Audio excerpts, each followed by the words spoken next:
Hi there. Greetings. Welcome. How are you? Good? Good. My name's Alan Cox.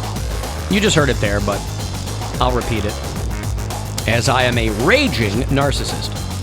Hey, say hi to Bill Squire. He's right over there. Hey, creepy hugs, everyone. Thanks for listening to and watching this episode of the Alan Cox Show. Don't forget to like, subscribe, and share a cold one with the boys. Mary Santora is here, too. Hi, guys. No babies. Poundcake's back behind the glass. Afternoon, white people. His mama calls him Cody. He has... Except when she's mad. A tattoo of his initials so he doesn't forget. That was to prove that he's not gay. Mm-hmm. I'm hard. I'm a badass. What does your mom call you when she's mad? Poundcake. When your mom's mad at you, she calls you Poundcake? Yes. I think she'd call you by your first and middle name. Cody Allen Brown, you get over here. And that was when I was a child, but now that I'm here, she's like, oh, you Poundcake now. You Poundcake now. You can't come see your mama? Okay, you Poundcake. Oh, My bad. she thinks, she That's pretends funny. you're big timing her. Correct. I see. You can't allow me to go see Derek Huff because you Poundcake. Oh, you just got so much stuff going on. That's okay, Poundcake. I got you. It's like when Gwen and I would argue, which happens very infrequently, but she used to go, don't talk to me like one of your listeners, all right? I'm like, ouch. Okay. Anywho, we'd love to have you join us today if you want to. 216-578-1007. 800-348-1007. 35192 to send a text. If you listen on the iHeartRadio app, if you listen live there, you can leave a message with the talkback button. Little red button, looks like a microphone. And if you want to drop us a voicemail, the after hours line is 216-986-8903. I was informed this morning, by the way, that we are one of a small group of shows in this entire company where they're going to roll out the talkback button on our podcast. Oh. So cool. People who listen to the podcast, right now you have to listen to the WMMS live stream while the show's on to use that talkback button.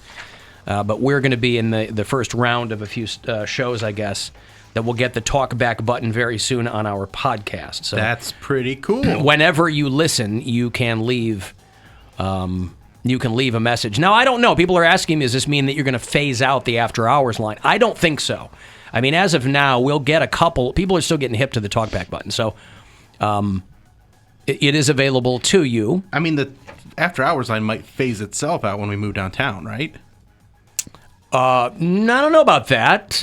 Perhaps. We're not going to have desks. We're not going to have like a phone to go to. No, like, but I think the numbers are going to stay the same. Okay, I mean, I don't know. My understanding is that our phone system, when we move downtown, is going to be largely digital and online. Okay. So that means that I would literally, as it is now, when I get after hours messages, they're sent to my email as an attachment.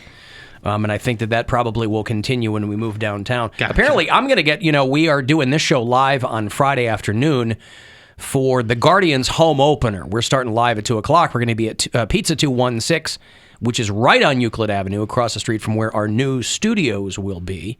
And I'm going to get down there a little bit early. So apparently these new studios, they have yet to really get going on the stuff that we'll need.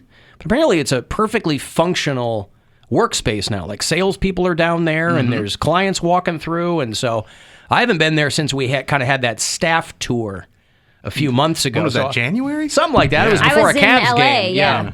I've never been there.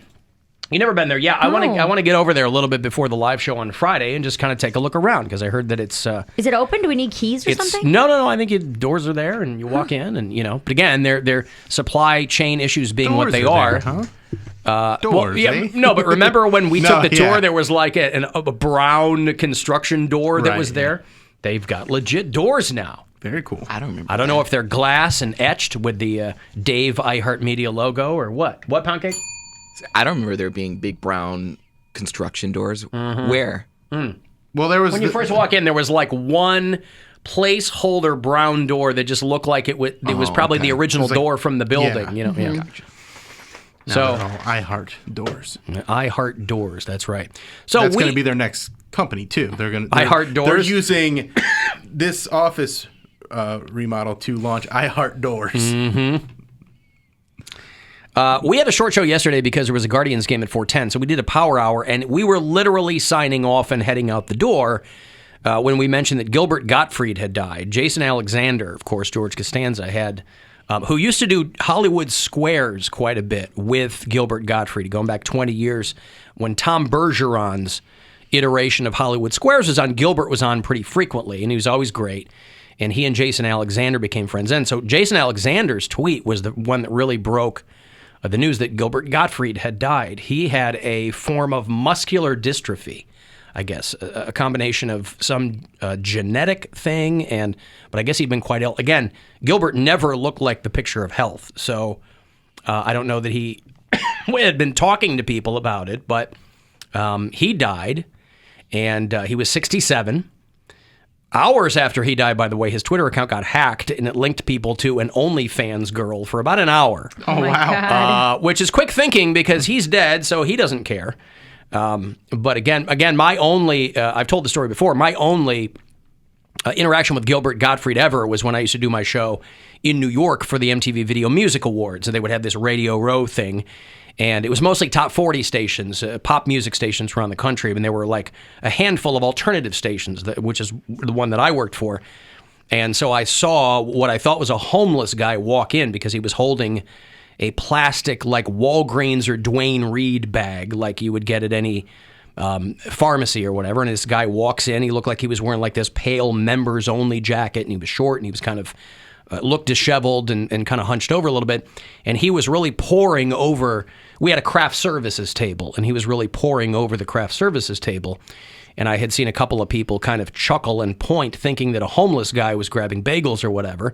And I was in a break, and so I walked over, and I realized very quickly it was Gilbert Gottfried.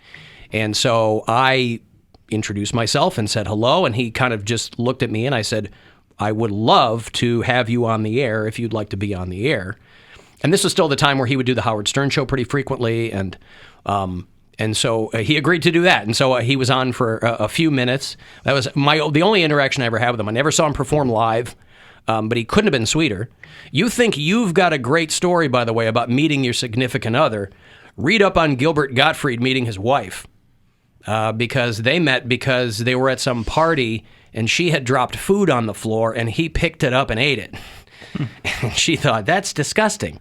And then they started, I will marry him. I will marry him. Yeah, they started talking. You just got to get the conversation started. Get the conversation, and then it takes over. Because then the charm, he's like, you know what else I'd eat off the floor?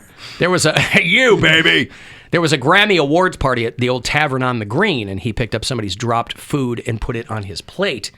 And the woman who had dropped the food, she was an executive in the music industry named Derek Kravitz, and they married in 2007. And so if you've ever seen the Gilbert Gottfried documentary, which is amazing to see him in that kind of light, he's got 2 small children, and but he was an old dad like me, but he's 67, and I'll play a little bit of him on Hollywood Squares. In here, where you going?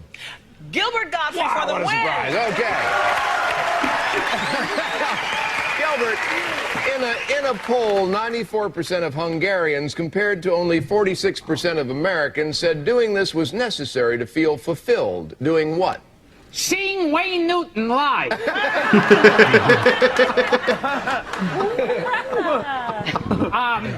Having a child. I disagree. You fool! Having a child is correct, David. Oh, You Gilbert, fool! you fool!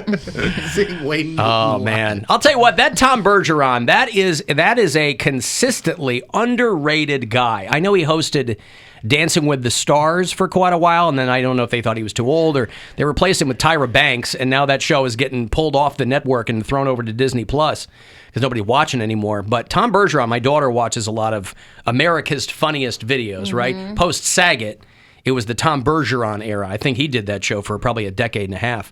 And he started. He wasn't directly after Saget. No, I think it was 'cause Daisy Fuentes and and John Fugelsang and for a cup of coffee. But Bergeron, I think, was the other guy that people That had, associate like, a with long that show. run, yeah. That's right.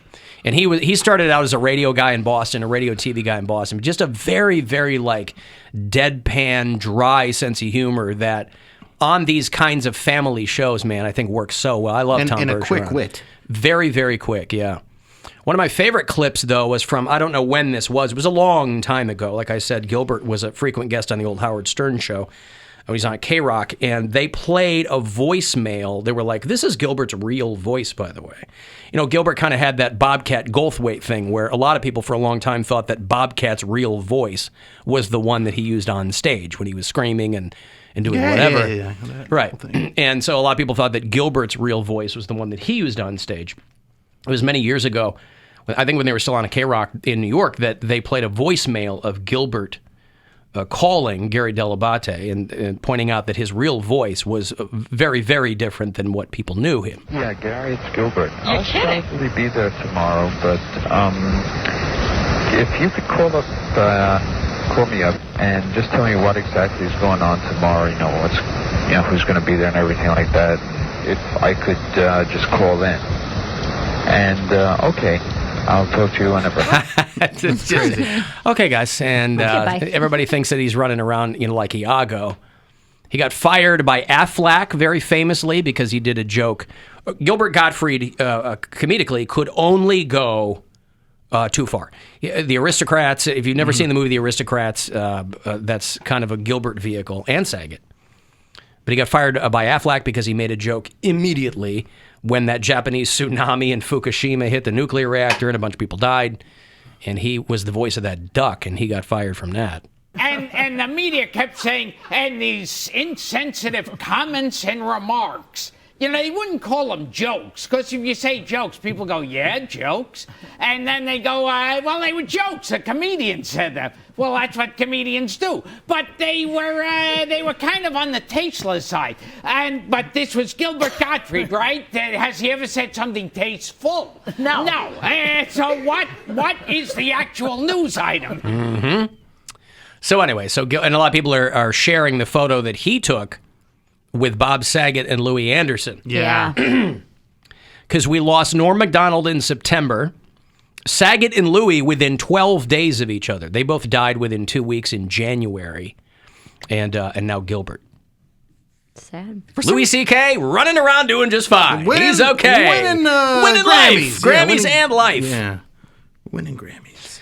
What, Poundcake? Seems like we don't linger on death as long as we used to. Oh, we got new stuff to talk about. I know, but it seemed like celebrity deaths used to be like a huge deal. We would talk about it for weeks, if not months. And now it's like Bob Saget died, and I'm like, I forgot about dead celebrities to talk about. Okay. You can't die twice, Bob. That's right. Kind of almost makes me wish I believed in heaven. I got a break. If you want to send a text, 35192, AlanCoxShow.com for all the other stuff, and we'll be back. The Alan Cox Show. On our free iHeartRadio app and your favorite smart device. Just tell it